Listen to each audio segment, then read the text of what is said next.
7 सितंबर 2025 को लगने जा रहा है भारी ग्रहण। आप सभी जानते होंगे, ऐसे में सूतक काल का क्या समय रहेगा, कौन सी सावधानी आप सभी को खासतौर पर गर्भवती महिलाओं को रखनी है, ध्यान से सुनिएगा। इस दिन पूर्णिमा के निमित्त आप व्रत, उपवास, पूजा पाठ करते हैं तो कैसे आपको नियमों का ध्यान रखना है, ध्यान से सुनिए। आप जानते होंगे इस बार भारत में पूरी तरह से चंद्र ग्रहण लागू होगा, सूतक भी मान्य होगा और सूतक हमेशा 9 घंटे पहले शुरू हो जाता है। तो चीज़ों को ध्यान से सुनिएगा, नियमों का बहुत ध्यान रखिएगा, कब कैसे किस स्वरूप में सुने।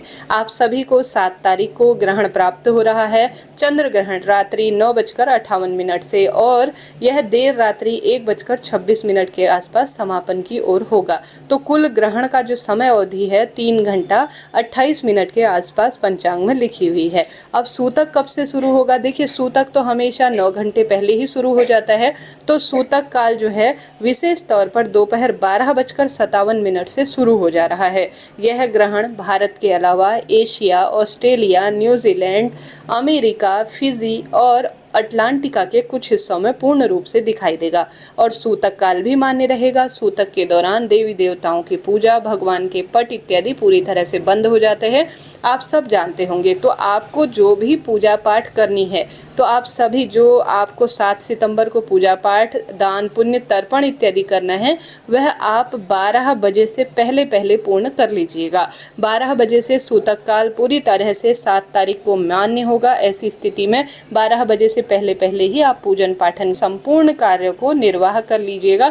12 बजे बाद सूतक मान्य है इस बार और कोई भी भोजन नहीं खाया जाएगा। भगवान की पूजा पाठ भी पूरी तरह से बंद होगी।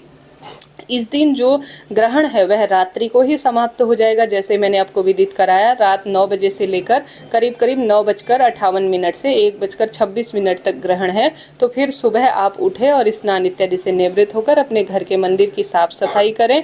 ग्रहण के दौरान गर्भवती महिलाओं को अपना विशेष ध्यान रखना है, जैसे कि नुकीली वस्तु का प्रयोग नहीं करना है, चंद्रमा की सीधी रोशनी में आपको नहीं जाना है, भोजन इत्यादि भी सूतक काल के दौरान नहीं करना चाहिए। परंतु गर्भवती महिलाओं के लिए इतना लंबा समय बच्चे बड़ों के लिए भूखा रहना ठीक नहीं है। ऐसे में आप भोजन ग्रहण कर सकती हैं। बस इस बात का ध्यान करें कि ग्रहण जब से शुरू हो और समापन हो रात्रि में, उस समय आपको चंद्रमा की रोशनी में नहीं जाना है और अपने गर्भस्थ शिशु की रक्षा के लिए अपने पेट में चंदन की 3 लाइनें खींचनी है। और साथ के साथ आप सभी को ग्रहण समाप्त हो जाने के बाद सफ़ेद चीज़ों का दान करना है। ग्रहण के दौरान और सूतक काल के दौरान ओम नमो भगवते वासुदेवाय, श्री शिवाय नमस्तुभ्यम महामंत्रों का ज़्यादा से ज़्यादा जाप करना है। तो इस तरह से मैंने आपको सूतक की, चंद्र ग्रहण की पूरी बात बताई। इस बार सूतक भी मान्य है और ग्रहण भी भारत में मान्य रहेगा। तो आप सभी गर्भवती महिलाएं ग्रहण के दौरान भोजन ना करें। सूतक काल में भोजन कर सकती हैं गर्भवती महिला। सूतक के दौरान अन्य लोगों को भोजन नहीं करना चाहिए। राधे राधे, हर हर महादेव।